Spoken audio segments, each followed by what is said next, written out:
Os Nefilins emergem como figuras enigmáticas nas brumas da história humana, um ponto de convergência entre o sagrado e o profano, o divino e o terreno. Sua menção mais famosa aparece no livro de Gênesis, capítulo 6, versículos 1 a 4, onde se lê: Quando os homens começaram a multiplicar-se sobre a face da terra, e lhes nasceram filhas, viram os filhos de Deus que as filhas dos homens eram formosas, e tomaram para si mulheres de todas as que escolheram. Havia naqueles dias gigantes na terra, e também depois, quando os filhos de Deus possuíram as filhas dos homens, e elas lhes deram filhos. Esses foram os valentes que houve na antiguidade, os varões de fama. Essa passagem, breve mas densa, lança as bases para um dos maiores enigmas teológicos e antropológicos da história.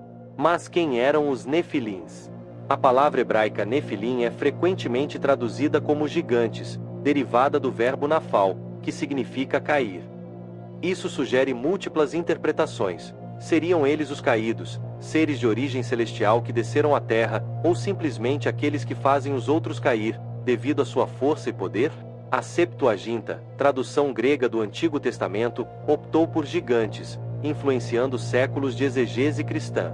Contudo, o texto bíblico não é a única fonte. O livro de Enoque, um texto apócrifo do período do Segundo Templo, expande essa narrativa, descrevendo os filhos de Deus como anjos rebeldes, os vigilantes, que se uniram às mulheres humanas, gerando uma prole híbrida e proibida. Essa introdução não busca apenas definir os nefilins, mas abrir as portas para uma investigação mais profunda. Por que essas figuras aparecem em um momento tão crucial da narrativa bíblica, pouco antes do dilúvio? Qual era seu papel no plano divino ou na corrupção da humanidade? E, talvez mais intrigante, por que tantas culturas ao redor do mundo possuem mitos semelhantes de seres semidivinos, como os titãs gregos ou os Anunnaki sumérios? Nesta primeira parte, estabelecemos o terreno. Os nefilins não são apenas um detalhe curioso, mas um símbolo de uma tensão primordial entre o celestial e o terreno, entre a ordem divina e o caos humano. Nos próximos segmentos, exploraremos as fontes primárias, as interpretações teológicas e as implicações culturais dessa narrativa que, mesmo após milênios, continua a desafiar nossa compreensão da história e da espiritualidade. Para compreender os nefilins, é essencial mergulhar nas fontes que os descrevem. A narrativa bíblica em Gênesis 6 é o ponto de partida, mas sua brevidade deixa mais perguntas do que respostas. O texto menciona os filhos de Deus, em hebraico, Beni a Elohim, e as filhas dos homens, sugerindo uma união transgressora que resulta nos nefilins. A identidade dos filhos de Deus é um dos debates mais antigos da teologia. Alguns estudiosos, como os pais da Igreja do início do cristianismo, interpretaram-nos como anjos, enquanto outros, como os rabinos judaicos posteriores, argumentaram que eram homens justos ou nobres da linhagem de Sete, em contraste com os descendentes pecaminosos de Caim. A ambiguidade do texto reflete a complexidade de uma tradição oral que foi codificada em tempos de transição cultural. O livro de Enoque, porém, oferece uma visão mais detalhada e dramática. Composto entre os séculos III e a.C., esse texto apócrifo narra a queda dos vigilantes, anjos encarregados de observar a humanidade. Liderados por figuras como Senjasa e Azazel, eles descem à terra, atraídos pela beleza das mulheres humanas, e ensinam segredos proibidos, metalurgia, astronomia, magia, corrompendo a ordem natural. Seus filhos, os nefilins, são descritos como gigantes vorazes, cuja força e apetite desencadeiam violência e destruição. Enoque afirma que esses seres híbridos eram tão contrários ao plano divino que Deus enviou o dilúvio para eliminá-los, punindo tanto os anjos rebeldes quanto sua prole. Outros textos, como o livro dos Jubileus e fragmentos encontrados entre os manuscritos do Mar Morto, corroboram essa visão, sugerindo que os nefilins não eram apenas uma anomalia física, mas um catalisador moral para o juízo divino. Essas fontes, embora rejeitadas pelo cânon judaico e cristão oficial, eram amplamente conhecidas nos tempos pré-cristãos, influenciando a cosmologia do período. A questão que emerge é: por que tais histórias foram preservadas? Elas refletem uma tentativa de explicar fenômenos naturais, como fósseis de grandes animais interpretados como restos de gigantes, ou servem como alegorias para os perigos da hibris humana ao buscar o poder divino. Nesta parte, examinamos como essas narrativas primárias moldaram a percepção dos nefilins.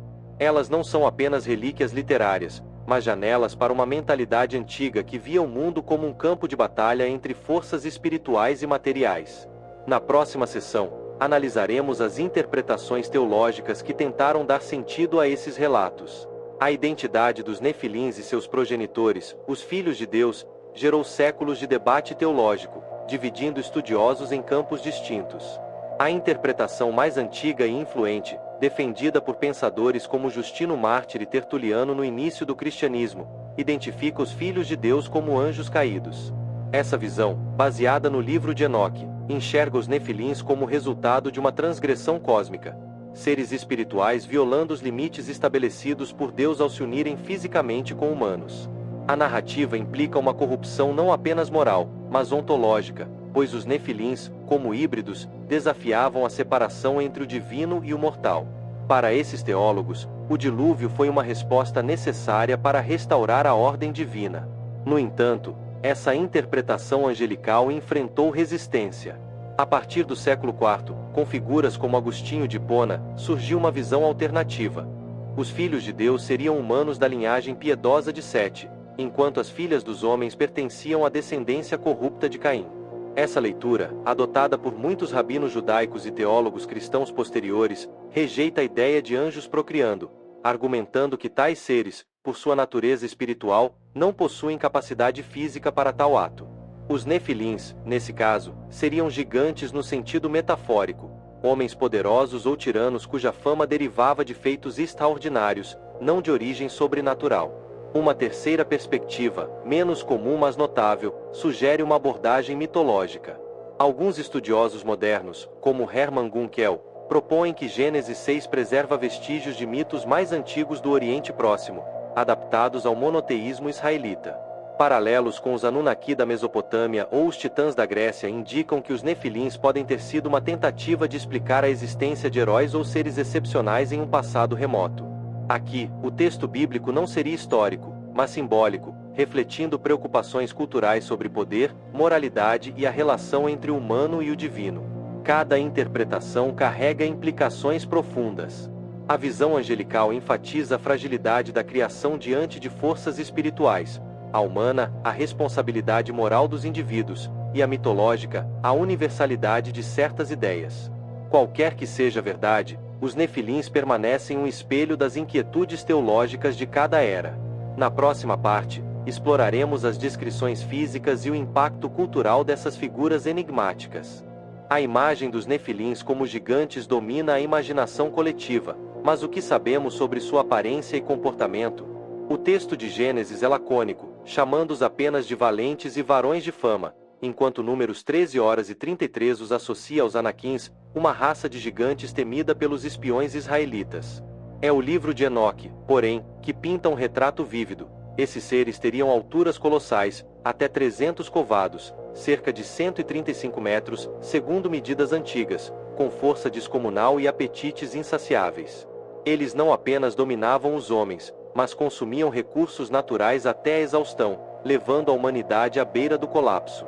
Essa descrição, embora hiperbólica, reflete uma tendência comum em textos apocalípticos: exagerar características para enfatizar o caos. Os Nefilins não eram apenas grandes em estatura, mas em impacto, símbolos de uma civilização pervertida por influências externas.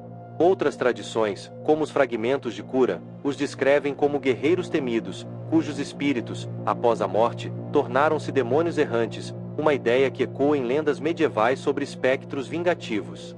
Na cultura popular, os Nefilins inspiraram desde a literatura medieval até o cinema moderno. A ideia de seres híbridos, meio divinos, meio humanos, ressoa em figuras como Hércules ou Gilgamesh, sugerindo que os gigantes bíblicos podem ser ecos de arquétipos universais. Arqueólogos já especularam que ossos de mamutes ou dinossauros, encontrados por povos antigos, poderiam ter alimentado tais mitos. Na Europa, por exemplo, crânios de elefantes com um único orifício nasal foram interpretados como restos de ciclopes, um paralelo intrigante. O impacto cultural dos Nefilins vai além da fisicalidade. Eles representam o medo do desconhecido, do poder descontrolado e da mistura proibida. Na Idade Média, cronistas cristãos os viam como prova da degeneração pré-diluviana, enquanto hoje, em teorias conspiratórias, são associados a extraterrestres ou experimentos genéticos. Essa evolução mostra como os nefilins transcendem sua origem textual, tornando-se recipientes para as ansiedades de cada época. Na próxima sessão, examinaremos como eles se conectam ao dilúvio e ao juízo divino. A relação entre os nefilins e o dilúvio é um dos aspectos mais intrigantes de sua narrativa. Em Gênesis 6, sua aparição precede imediatamente a decisão de Deus de destruir a humanidade, sugerindo uma conexão causal. O texto diz: "Viu o Senhor que a maldade do homem se multiplicara sobre a terra e que toda a imaginação dos pensamentos de seu coração era só mal continuamente." Os nefilins, como produtos da união entre os filhos de Deus e as filhas dos homens, são frequentemente vistos como o ápice dessa corrupção, não apenas um sintoma, mas um acelerador do colapso moral. O livro de Enoque reforça essa ideia. Os vigilantes, ao gerar os nefilins, introduzem conhecimento proibido e violência desenfreada. Seus filhos, descritos como predadores insaciáveis, devastam a terra, levando os humanos a clamar por justiça divina.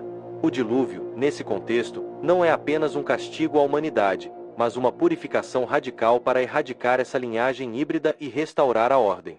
Curiosamente, Gênesis 6:4 menciona que os nefilins existiam naqueles dias, e também depois, o que levanta a questão: alguns sobreviveram ao dilúvio?